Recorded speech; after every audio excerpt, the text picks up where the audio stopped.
This podcast you're about to listen to is an interview that I did with Charley, the Facebook disruptor. And he has a crazy story from heroin addict and pizza boy to managing over $1 million a day for Nissan, and now he teaches how to do tons of this stuff. Charley's gonna break down what he calls his one campaign blueprint, how they're leveraging broad for massive scale, how they're being incredibly simplified and very focused with their advertising in a way that doesn't take 1 billion hours to manage. And then he shares his very strong feedback on some metrics like return on ad spend, ROAS, what so many of us in the advertising world know and love, and so many people flaunt it around. So please enjoy this episode with Charley Tishner.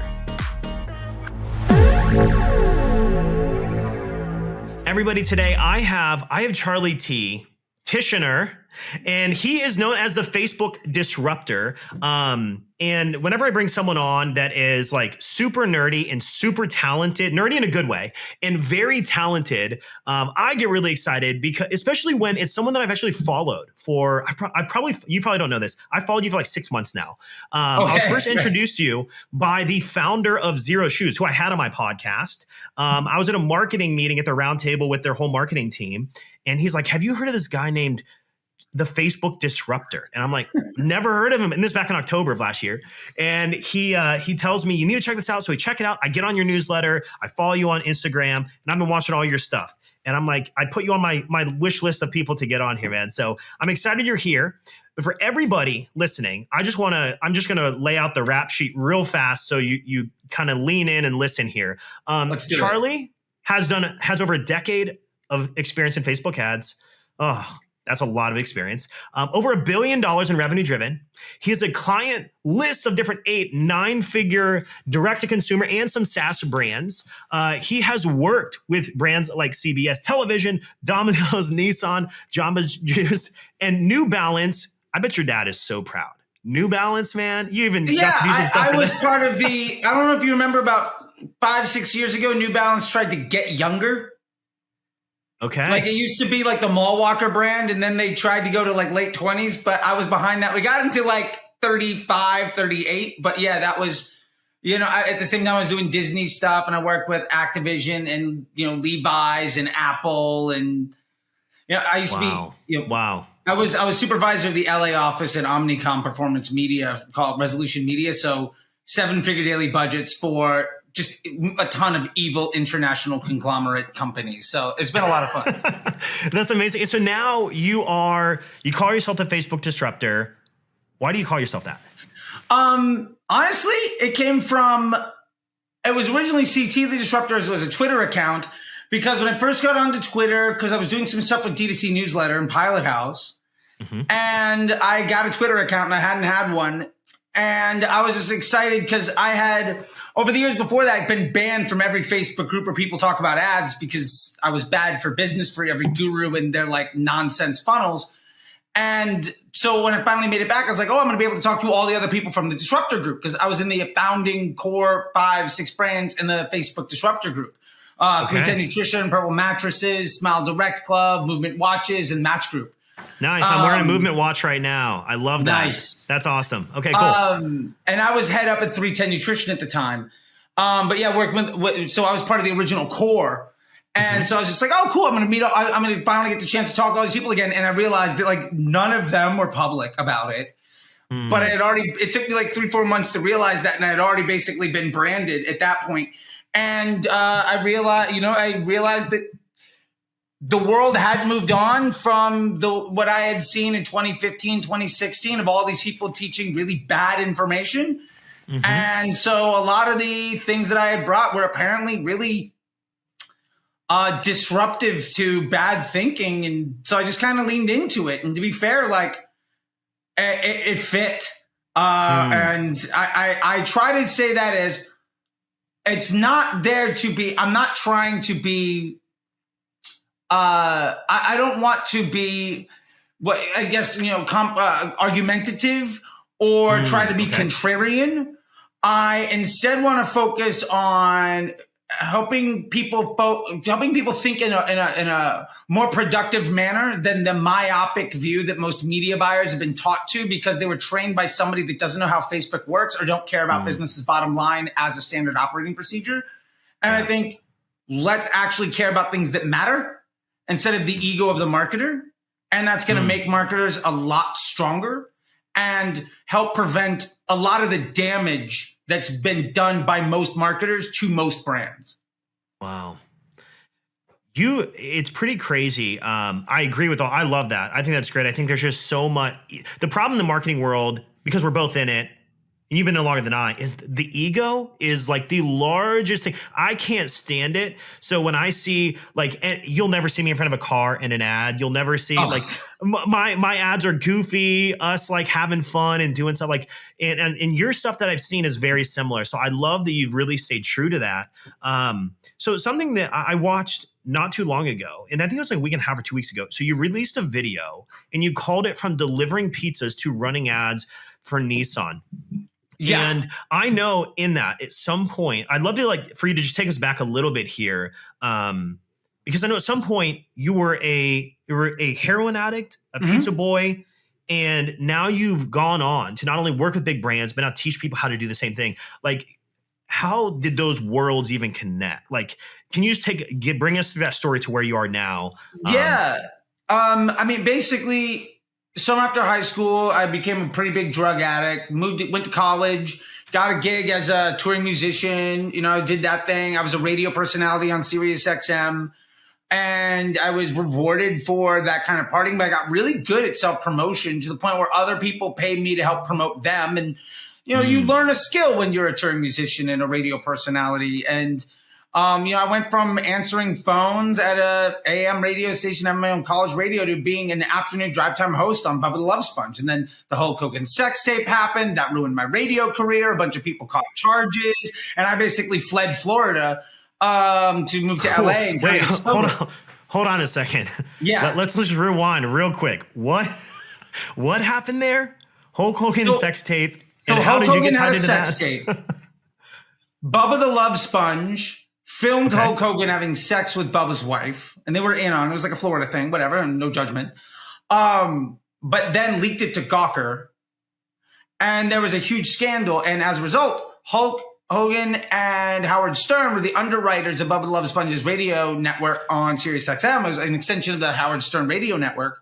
And as a result of that happening, they were just like, well, we're going to pull our funding. And I went from being an afternoon drive host with a couple million listeners around the world to chains on the door. And it was now a Howard Stern replay channel. Wow. And many other things had happened, but I basically had the choice of jails, institutions, or death. And I moved 2,500 miles and got sober. Wow. That's crazy. Okay. I started to do organic social media stuff for other things. And I got a job. My first gig was doing data entry at some illegitimate social media agency on Hollywood Boulevard for $10 an hour. And I ended up automating all my work. I ended up basically doing the work of 8 people in a couple of hours. I watched all of The Wire at my desk in about 2.5 months before I got fired. And I brought the biggest client with me. And I started a social agency just doing organic growth hacking. Ended up going on AMC's show, The Pitch. And I was part of their last episode. Once they put me on TV, they canceled the show. We won the episode. They just saved the best for the last. That was it. They saved the best for last. Yeah. They were like, no, you're done. You're done. Cut. Yeah, funding pulled. Who made and I'm not even on screen for that long. But so we won that. And then because of getting that business, my business partner at the time was also my attorney. And he had designed the paperwork. So basically the ink wasn't dry on that contract and I was fired. And I took the biggest clients with me again. And my biggest client at the time fired me because one day he put in $100 into Facebook to run ads. And he's like, dude, I spent $100 on ads. It did more for me than paying you $2,000 a month does. And he honored the contract, paid it out, but it was like, we're done. And the next day I put my credit card into Facebook and started promoting my band. And within 3 months, I was running stuff for Jamba Juice and Viking River Cruises. Within 6 months, I was doing things for Jay and Silent Bob and Robert Rodriguez movies. And, it was Carrie Gaynor anti-smoking stuff. And within 9 months, I was supervisor at the Omnicom office because literally having run ads for 9 months meant that I was one of the top 5% most experienced people. And like I had performance marketing chops at agencies doing multiple things. And I have an MBA and, I have a couple college degrees because fun fact, if you go to college, I didn't realize the ramifications of student loans, but like I just kept getting paid. I just kept getting giant checks written to me for just showing up to school. So I ended up collecting a whole bunch of a whole bunch of checks instead of having real jobs. But I just created a mountain of like student loan debt, which I've since paid off. But like that's how I kind of sustained myself, that and being a musician. But so I ended up showing up with like 3 college degrees, an MBA in business from the Harvard Business Review, and having more experience than everybody else in running ads on Facebook. And they were like, hey, we need somebody to manage like 7 figures a day for these big brands. And we need to do very specific things. And I had the ability to walk the walk and talk the talk and do scientific case studies. So I got put in role where basically 7 figures a day, no real overhead. And my bosses had no idea how to do what I was doing. And so it was the Wild West for a little bit. And that was a lot of fun. And I was a bad employee. Like I didn't know how to use Outlook. I was showing up in like band t-shirts and cowboy boots and ripped jeans. And like, I had a gig last night and just show up in whatever I was wearing. Like, that's amazing. I was more eccentric than the creative directors at Shy at Day and all of those good guys. And, I bounced around from agency to agency. Basically, I'd work there for 6 to 9 months. I get fired. I get my boss's job at the spot next door. And eventually I went client side, vendor side, and really just had a huge, just very round experience to get me to that place. And now I've been in a spot where, over the last 5 years, I think I'm personally a partner in my 4th business that's going to go from like they brought me in doing $50K a month a year and a half ago, and now we do $1 million a week. Wow. That's the 4th time in the last 5 years I've done that, and I'm about to join my 5th one that's on a similar rate. And I've also grown my own stuff, and it's now it's not lucky, it's a process. And so I've really just tried to take what I've learned and make it readily accessible to people. And generally that is difficult for people to take in, but I look at it as from a business perspective. And that means that what I have to say comes from a different place. And that's just come from my background of having to make $1 million a day work is a lot different than somebody trying to keep a client that's spending $30,000 a month by looking better on a report so that somebody else gets fired, even though I'm not doing any decent work. And that just gives me a different perspective. Every time I hear that's probably one of the craziest stories I've actually heard on the podcast, because I've heard some crazy, like from here to there, Zero Shoes, Steven Sashin came in, pitched on Shark Tank. They wanted all his business. He turned them down, and now he did 33 million last year, whatever it is. So like I hear stories like that, and I'm like, that's really inspiring. And then when you hear the ones and it's like, man, you were a pizza driver. You became a Sirius XM. Yeah, you're busking. Fired from Pizza Hut. Like that's how bad of a pizza delivery. I took 3 months and they fired me. Like that's how bad I was. And I had to make choices every day between like gas, food, and drugs. Like so, like I know what that looks like. And to be fair, like this summer I'm going to buy a place in Chelsea as my like second house. It's been 10 years. This is stupid. Like it is ridiculous. But it's not anything that like I'm not necessarily specially unique. So I'm just trying to make that accessible for everybody. It's always inspiring to me to hear when someone hits that bottom of the barrel, when you hit that life-altering moment. And I feel that many people I had that moment for me, and that was like 6 years ago. Yours is really extreme to be in that position, man. But like when you have that, you feel backed in a corner. You have to choose. Am I going to fight? Am I going to leverage this pain, this fear, this everything that's going on to change my trajectory in a good way? Or am I going to let it just demolish me? And to see that you were able to do that, to move into where you're at, you're about to buy a new place. You have 4 going into, I think you said your 5th business. That's unbelievable. That takes a lot of mental fortitude to continue to do that, man. Well, thank you. Yeah, I'm stubborn. I'll put it that way. That's awesome. My wife would agree. I probably share similar tendencies, man. I like it. Hey, it works for some people. You just got to figure out the social aspects after that. I want to talk. So you have something that you call the one campaign blueprint. I would like to talk about that if that's okay. But before we do, though, I want to talk about mental fortitude. One of the greatest things, because I teach a lot of Facebook ads myself for e-commerce, and one of the biggest barriers I think to many people winning is mental fortitude. They trust their emotions and they don't trust the mathematics of the situation. They let their emotions get in. They start touching things. And there's something you said in a video that I wrote down that was really interesting to me. And you said if you spend $1 million a day, you go to sleep and you make a mistake with a comma, that's a $50,000 mistake. Yeah. That takes a lot. Like, could you speak to like what type of mental fortitude do you need to have to be an advertiser and to win at advertising? Do you have any advice on that? Because I mean, $1 million a day, that's a lot, right? Like most people listening to this are not going to get to that point.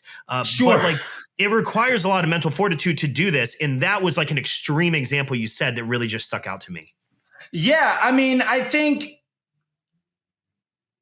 there's something in there's a certain level of, I think good entrepreneurs have dumb confidence. And to be fair too, I think a lot of anybody that excels, great athletes, great musicians, like you can't be that good at something if you're not willing to say, yes, everybody knows this is everybody knows this, like you're not going to be whoever it is. But like the only people that stick with it are the ones that ignore all of that. And like, when I first did it, the first like week or so, like I think I would never sleep more than like 30, 45 minutes at a time because I'm terrified.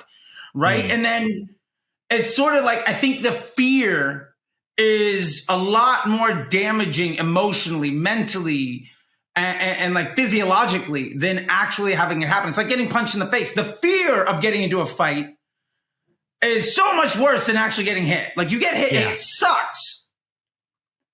But the pending fear of that happening forever and just avoiding that is so much more damaging to who you are than it actually just happening and moving past it. And I was lucky enough that, in that first 7 to 10 days, I legitimately made a mistake. It was like a $53,000 mistake on an ad spend for like, I think it was Wheel of Fortune during Sweeps Week. And it was nothing other than just like, like a typo. Wow. But like, I mean, when you're spending $1 million a day, a typo can do that. You know what I mean? Yeah. Because that's also like nothing. You know what I mean? Like if you're spending 10 million a week, $50,000, oops. Yeah. Oh, well, like it's, and that's staggering. But like, it takes that spot. So I've ultimately had these spots of what I like to do is address what is the biggest fear? What is the biggest obstacle? And then can I obsess over overcoming that and really trying to take on whatever that thing is so that I can move on to the next thing? Because the honest truth is there's always going to be the biggest fear. There's always going to be the biggest obstacle. And also like as a kid, like if my parents like, oh, I'm going to take away your toys or whatever it is, something else became the most important thing. Like no matter what it is, something will take that slot. But if you can address that biggest thing, every time you overcome it, you're going to get more and more momentum and take big leaps forward. And you're never going to be able to move mountains if you worry about the pebbles. If you're just trying to do all the small little things, you're never going to get anywhere. Wow. Yes. And, and I say like, I did another video about like $50K a month, how to get to that place. And what I realized when I was at the ad agency is the people I was working next to at Omnicom or wherever else, just because we mentioned them earlier, if they did a really good job, they might make an extra $1,000 a month next year. And that's amazing. But we made a 20% commission on a 7-figure daily spend. I was generating a couple $100,000 a day in revenue. And I was getting paid $75,000 a year. Wow. Like that puts perspective into just the magnitude of everything. And so for me, what that did was it numbed me to the fear of the failure because the reward of embracing that and then overcoming it was so much more. So I just, part of the reason I was a bad employee is because I actively went out and did as many weird things as I possibly could with ridiculous budgets. Some of it I wasn't allowed to do. To be fair, it was probably a good move for them to move on. I wasn't a great employee there, but I learned a lot. And I've been able to share a lot of that with other people. So me being a bad employee there does more good than bad, I think. But the mentality of, I almost kind of got fatalistic. I was just like, I'm going to screw up. There are things that are going to go wrong and I can't plan for them. So let me put myself in the place where I have the most to gain. And then it becomes a game of just overcoming that biggest barrier. And that is massive. I think, I don't know any successful people that don't get to that place by obsessing overcoming the bigger problems. The avoidance of solving the bigger problem doesn't get you anywhere. That's good, man.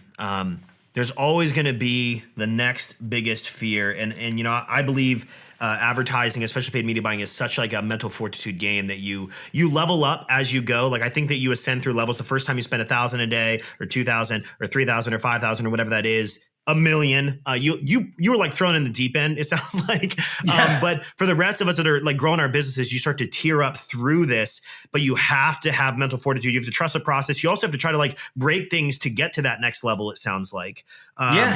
Which if we could, I'd love to, let's segue into the one campaign. Like if we're going to get a little tactical, sure. You've run a lot of ads and I've seen this, or you've run a lot of ad spend in your experience. And I have a lot of different campaigns going, a lot of accounts we manage, different types of campaigns, et cetera. But I've been seeing this ad for a course you have called the One Campaign Blueprint. Yes. You'd be willing to share that with us a little bit? Yeah, sure. I mean, and at a very high level, basically what we're talking about is Facebook's a machine learning algorithm. So what are you teaching it? And if you are looking at Facebook as an investment portfolio, like an investment banker, why are you investing in places that aren't the best investment for your business? Maybe I want to invest where I'm getting 20% return versus a 5. So every time I invest to get a nickel, I'm losing 15 cents because I could be getting 20 back. Or maybe I want to invest in the 5 because I can do it at 10 times the volume of getting a 20% return back. Mm-hmm. And if Facebook's a machine learning algorithm, how do we design ourselves to best take advantage of doing that one job really well? And even at $1 million a day, I can tell you that I didn't run out of opportunity. And that's back when CPMs were like $2. So like, woo. Oh man. The glory days, man. And that was before, to be fair, too, there was no pixel. Like there was no such thing as a conversion campaign at the time. Like I remember when the pixel came in, and to be fair, that put more people out of work than iOS 14 ever will. I feel like I'm just sitting in like my grandpa's living room, and he's just telling me stories about the good old days before the pixel and the good. Yeah. Because I wasn't advertising them. The pixel was around when I started doing it. Gotcha. So then we get into, okay, well, what we're going to do is say, I'm spending 300 a day. I'm spending 5,000 a day. I'm spending 50,000 a day. How do I make sure I'm spending as much of it as possible for the single best investment for my portfolio? Which is really just amplifying my business model. Jordan's is by no means the best selling, is by no means more than like less than 1% of Nike's revenue. Like the Big Mac is way down the list of where McDonald's makes their money, right? Like the Corvette isn't what Chevrolet pays its stockholders with, right? Like that's not, but you lead with what gets people into your business. And so with that being said, I think so many people make the mistake of having, well, I'm going to promote 3 offers. Why? 2 of them are objectively worse for your bottom line. And I do see people saying, well, you've got to promote all the things in the store. And I know a guy that's very popular in this space that's come up with this concept of contribution margin by ad and all of this stuff. And my point to that is like, you have no idea because you also don't know where anybody is in their customer journey. You also are chasing a lot of things. And the reason your accounts are unstable, the reason your business is so dynamic is because you're feeding into it by you're trying to solve lack of confidence and instability by introducing more instability. Like the more creative testing you do, the more you're investing in things you don't have confidence in. Like you're hiring more employees so a larger percentage of your work getting done in your business today is by people on day one. That's not how you're successful. Yes. And if you know one thing makes you if 80% of your money comes from 20% of your product line, why are you promoting the other 80?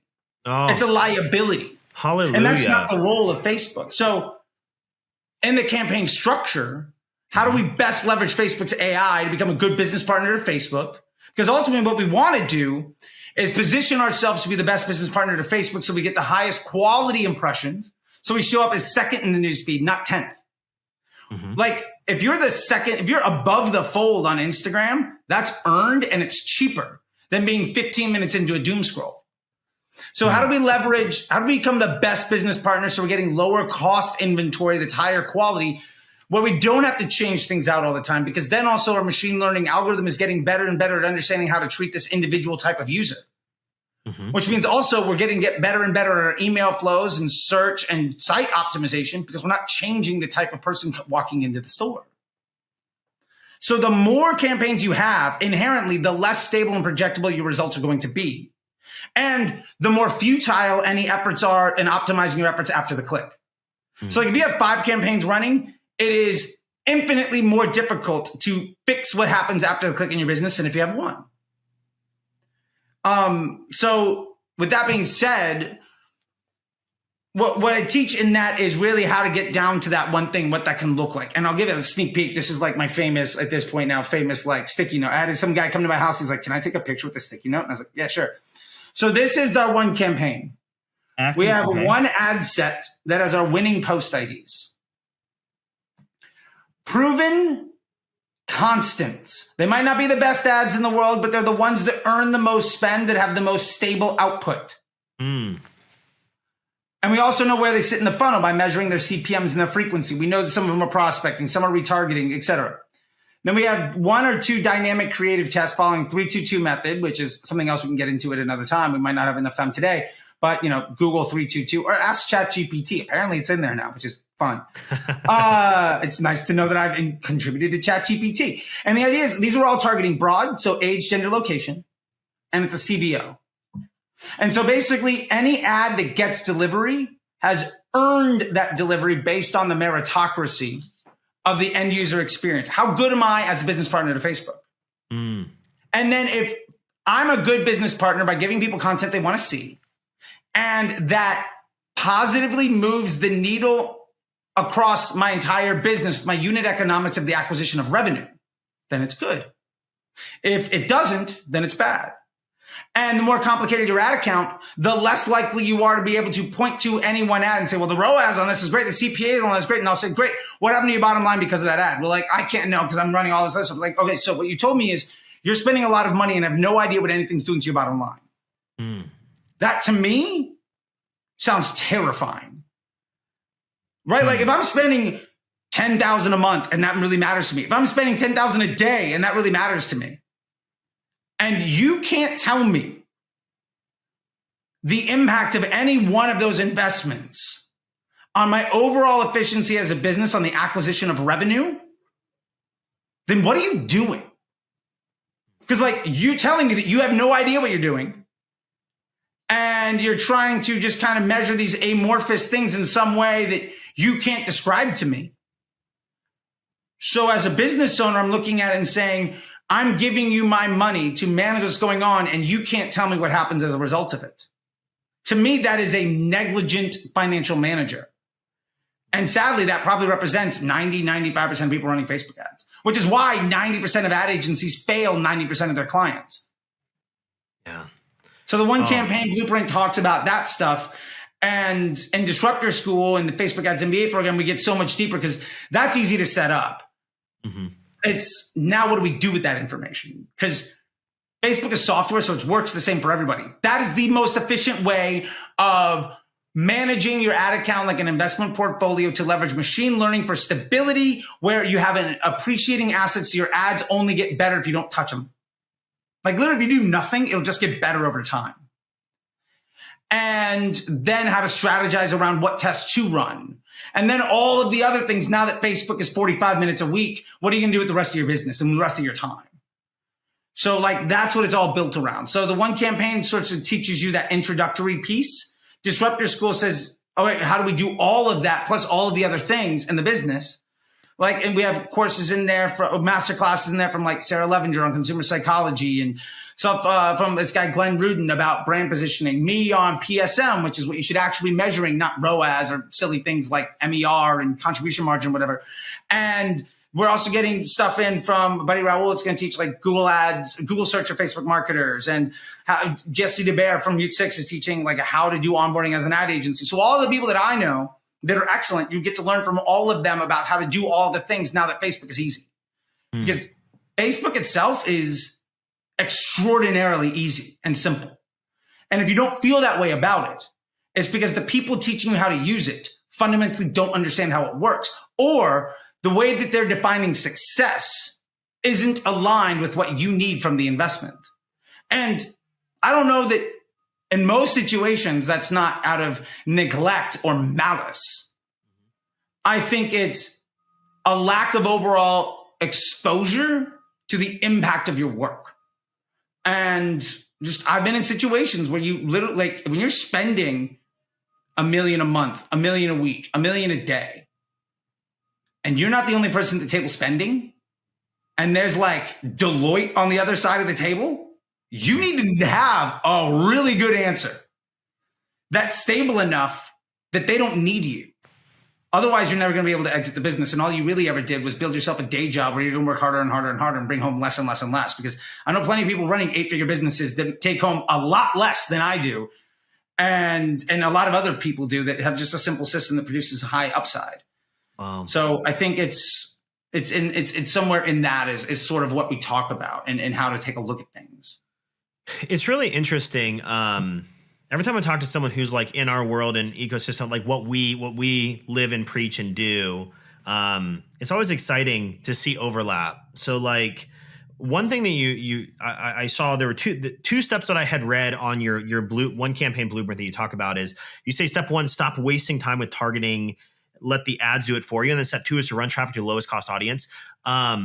It's interesting because like we've been teaching for so long and telling our people, like it used to be you go super mediocre, crappy ad, like whatever, just lob it out there to a super niche audience and you can gain some traction. And now we've seen a shift to where you need great ads to larger, broad, and you start to let the AI, you let the machine learning start to work in.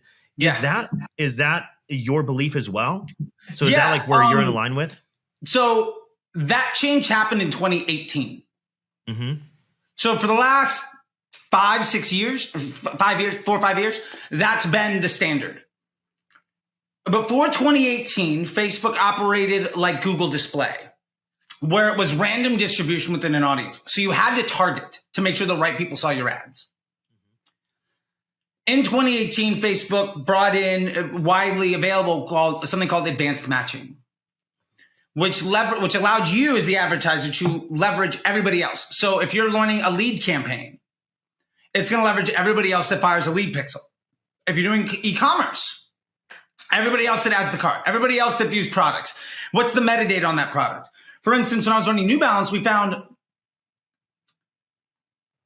at scale, 2/3 of the money we spent where it was our business's first impression with the customer was somebody who had abandoned cart in the last 7 days at one of our competitors. The idea is not that you have to create a funnel, because you can't. The average customer journey is decades long. The idea is that you need to earn the attention when somebody is making that decision on their own right. You need to earn that place in their customer experience. And so ads do the targeting, because if you put in no parameters other than age, gender, location, Facebook's going to show that ad to the person that most wants to see it. That's going to have the best estimated action rate. So if the type of attention that you're buying isn't good for your business, the ad isn't good enough. Or the way you monetize that attention isn't good enough. So if you launch into a broad audience like this, because I can hear someone listening right now saying, Charlie, I've launched abroad, I've done exactly that, and I haven't seen traction within the 3 to 7 days. Like, haven't gotten any, I've got no purchases, insert whatever.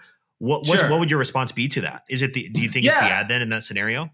Yeah, I think 3 things. Number one, what happened to the rest of your business when you did that? Half the time I have a conversation with people like, man, my business is great. If I can just make Facebook work, it's going to be awesome. It's like, well, what happened? Well, we did X, Y, and Z. We've been trying the broad now for like a month. It's just not working. I'm not seeing any sales. Like, but when you started broad, did you start to earn a lot more money? Maybe your attribution isn't there, but as soon as you went to broad, your actual organic search went through the roof. Your direct on Google Analytics went through the roof. Your search volume on Google went up. The performance of your organic social improved. Facebook is a business model amplification device. It just says whatever you're doing, it's throwing more volume into whatever you're doing. So I don't care if my results look worse on Facebook, because that doesn't matter. The platform level performance means nothing. What matters is money in, money out. And so half the time that people say that, what they're really saying is Facebook's attribution isn't showing good sales on this, but my business is doing better. And so my thing is, why are you going to stop the thing that's helping you be more successful? Yeah, that's good. I think most people fall into one thing. They ask the wrong questions, they value the wrong metrics, and they define success in the wrong way. And so here they're defining success by valuing the wrong metric. The CPA of the ad, the ROAS of the ad, like that doesn't matter. That has nothing to do with business success. The other thing is, if you've been running interest groups and lookalikes and retargeting, the 2016 model of how to run ads, the thing that's been obsolete for 5 years, and you launch broad, you're not good at making broad ads, and you've trained the machine to need those training wheels. So you have to invest in teaching your employees how to do a different job better. And so don't abandon it right away. Start it at some manageable level. And then as it begins to outperform the worst thing that you have, let it take a larger percentage of your media spend. And it's at that point, it is legitimately just a numbers game on time until the broad is the only thing you'll ever need. And at that point, you can abandon targeting holistically forever. Sometimes that takes 2 weeks. Sometimes that takes 2 months. And there's nuances to it because you're probably running multiple types of ads to multiple parts of the funnel. You're probably promoting multiple things. You're probably leveraging other stuff. And your media mix probably requires you to take advantage of that. So when you start going broad, you're not taking advantage of search in the same way. And your emails might perform differently. But you got really good at doing the job the wrong way. Doesn't mean when you do it the right way, you're going to be better. You have to learn how to do that. And I think most people say, well, I'm running lookalikes and I'm running broad and my lookalikes just perform better. And I'll ask them, well, what happens if you turn off the lookalike?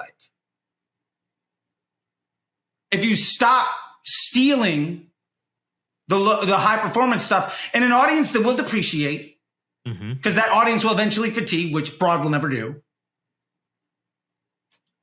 And you started to invest that learnings into making broad better. Instead of investing it into an asset to help it depreciate faster. Like a 1% lookalike is actually a 99% exclusion based on data that you probably don't trust. Like, do you legitimately trust Facebook's data on targeting on, like, do you think it's complete on the purchase information or like website visitors or any of that stuff? Like, do you legitimately want to exclude 99% of people that want to see your content? Because a data point that you don't trust, and you're going to find a 2 million person audience that looks like a data set that you don't trust to exclude the vast majority of people and expect that to be, as a depreciating asset, a good investment. Like, you're never going to get rich by buying stocks high and selling them low as a standard operating procedure. But that's how most people run their ads. And that makes no sense.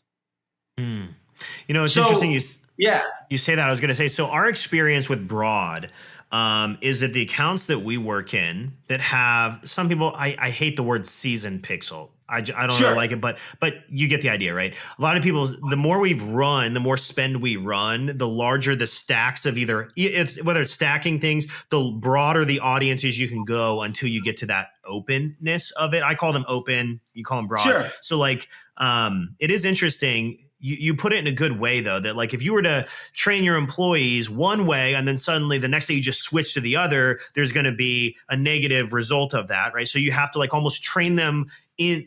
You're going to take these two or whatever. We're going to do a mass training. We're going to slowly train them into the new way. It's an interesting way of putting it. I've never been able to put it like that because we do see that I will say that some like newer brands that they're starting from scratch, let's say, nothing in their pixel broad. I've seen it annihilate them. Like and it could be their ads it could be their ads. And sometimes when they go a little bit more refined, they get that initial traction, but over time, we see broad and larger, like even stacks of audiences, like 238 million. It's pretty much the whole US if you stacked everything together. You can go, we've seen broader really work over time. That's a really interesting way of putting it though. And yeah, I mean, it's ultimately an investment. Like, do you want to run your business on depreciating assets that increase your cost of advertising over time? Or do you want to invest in an appreciating asset that makes it more and more stable and requires less and less management so you can work on what happens after the click? Wow. One of those is infinitely more powerful. And one of them will eventually, if you carry it out to the nth degree, make it so you can't advertise on the platform. That's an interesting It's a zero-sum game as far as I'm concerned. That's an interesting perspective on that. I like that. That's great. One thing you've said several times now, and I've seen your t-shirts and your perspective on ROAS. Let's talk about that a little bit because ROAS is flaunted like, oh, we get a 16 or a 10 ROAS or whatever, and they probably sell like one $50 product for $5 in daily ad spend. What's your hang up in issue with ROAS? Sure. Well, let me ask you this. What is ROAS? Other than return on ad spend? Yeah, but like how are you defining it? Just simple revenue divided by ad spend. Okay. So it's attributed revenue, which, to be fair, we're not getting attribution credit for everything, and multiple channels are taking credit for that sale. So it's non-incremental, highly duplicitous revenue that's not 100% accurate based around the average order value of a customer. And somebody could spend 200 today, they could spend 20, they could spend 2,000. So you can't control the AOV and you have no confidence in the data set. Divided by the spend today that it took to get the transaction, but how much did you spend to get that customer? Was it 5 cents? It could be. Was it $700 because you've been targeting them for 6 months? You have no idea. And then basically, so now you're using that as a data point to say, well, Facebook's bringing getting this credit, but is that actually even good for you? I've seen so many businesses get worse and worse and worse as the ROAS goes up because they're chasing profit margin on Facebook, but it's not incremental. And then they say, well, you can't really measure incrementality and attribution, this and that. I'm using different windows. None of that matters. That has no bearing on any actual business success or performance. Before digital marketing, people spent plenty of money, and it had nothing to do with a pixel, nothing to do with credit for the sale. When you buy a car, it has nothing to do with the salesperson on the lot. But like, that's not why you walked into Kia today. You know what I mean? Like, so if the numerator is a number that is not absolute, that you can't control, that is not incremental, that you don't have confidence in, and you're dividing it by a number that doesn't give you actionable insight for future actions. At best, it's a retroactive efficiency measurement that we can't trust. So if neither part of the fraction is actionable data, why are we doing it? And at the end of the day, like, why are we even looking at ROAS anyway? It's to pick what ad to run, pick what ad set to run, what campaign to run. That's not how we should be managing the platform anyway. Like, we need to know, does this ad get more spend? When it gets more spend, what happens to the bottom line of my business across all marketing channels? Well, that has nothing to do with ROAS. There's plenty of times where the ROAS goes down because you're feeding top of funnel. Now you're searching direct and organic and email and everything climbs. So that's great. My point is, ROAS itself is a fictitious number built to help digital marketing companies take more credit for everybody else's work, and it's not actionable. I think if you focus on just chasing it, you can make your report look good. And if you're still in the game as a business evolves and just gets better, you're a rain man doing the rain dance at a used cars lot long enough for it to actually start raining. Mm-hmm. And in my book, that doesn't mean anything. Yeah, because Oh, so some interesting perspective. So one thing I say all the time is I see advertising is the tide that raises all boats. So like email looks really good when ad spend goes up, organic looks really good, direct, all those things you said, definitely agree on that. As far as like making decisions within the ad account though, how do you, what's your preferred way of making decisions with it, at least on the ad level? Like it holistically will rise revenue, but what is that thing that makes me say, kill it, trim it, stack it? Like what is that metric you primarily look at then? Did it earn spend? Or more importantly, if it earned spend, how did the media mix of spend change? And did my overall performance improve? How do you define the performance? Blended CPA, profit margin per day, acquisition of whatever the business objective is. So am I trying to acquire new customers? Am I trying to improve acquisition of revenue volume? Am I trying to improve top line, bottom line, whatever that is? Mm-hmm. As my investment portfolio changes, meaning the amount of spend that every ad gets evolves, is that good or bad for me? And if something getting more spend is net bad for my bottom line, well, I know it's bad for me. My bad ad that gets all the spend might be the reason that my Google search is so high. That good ad that gets all the spend might not ever be scalable. And as soon as I try to isolate it, it breaks because it's only good as the 12th touch, but it's getting enough volume because of everything else.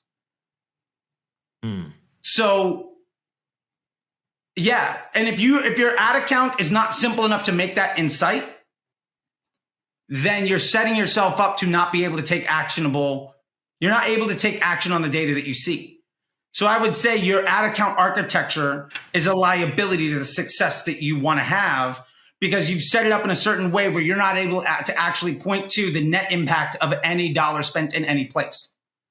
And again, if you can't tell me the impact of my investment portfolio on my bank account, why am I giving you any money at all?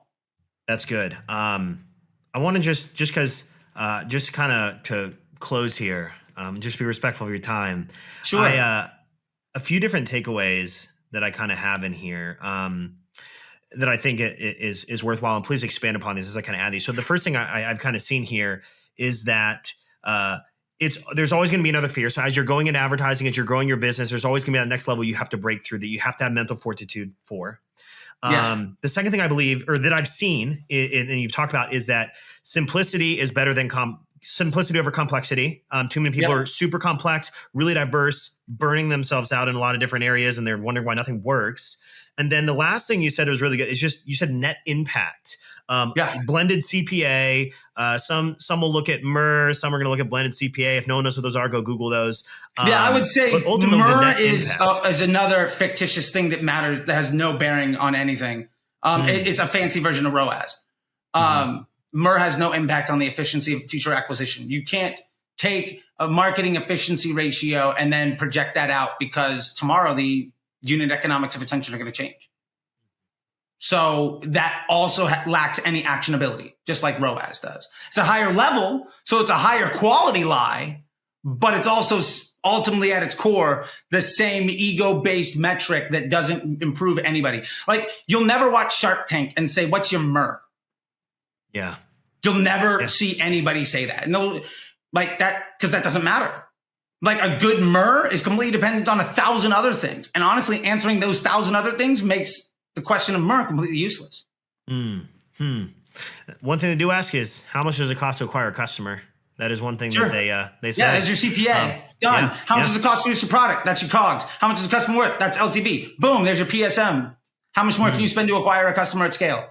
That's the only question you need to ask. That's profitable scaling margin. And I've got an entire masterclass on that in Disruptor School. So you can run your business like it was a Shark Tank inside of your school instead of some 24-year-old kid that wants to decide whether or not they want to do this with the rest of your life and giving them all the money for the future of your growth and like struggling when it doesn't work out because you've trusted somebody that has no idea how business works, that has been taught to value their ego over your bottom line. And oh, shocker, like it's not good. You just described 98% of marketing agencies. Yeah. And it's not a slight. There are very good ones out there. It's just, you got to know what to care about. But yeah, dude, thank you so much. My handle's down over here. It's at CT The Disruptor. You can also check me out at disruptorschool.com. Follow me on all the things. I'm literally on every social media platform, posting multiple times a day. And I'm wide open to any questions that anybody has. And if you disagree with anything that I say, you have an alternate take, please challenge me and have that conversation, because that's how I get better. And like, I'm very open to it and I love it. And as much as I give out, I'll take, and we'll go out for sushi afterwards. I love it. One final thing I'm going to close on, and this is actually a quote from you, Charley. In a recent video, you said, ultimately, I should be dead right now. So every day is a gift, and I try to give it back. And I appreciate you, man, for giving this back to our audience, for giving this to me, man. I appreciate you. If you guys don't follow Charley, you need to. He is level 100% every single video, and I appreciate that. So, man, thank you for being here. Everyone, you've been listening to the E-Commerce Alley podcast, produced behind the scenes of the legendary Dylan Counts, and we'll see you in the next video.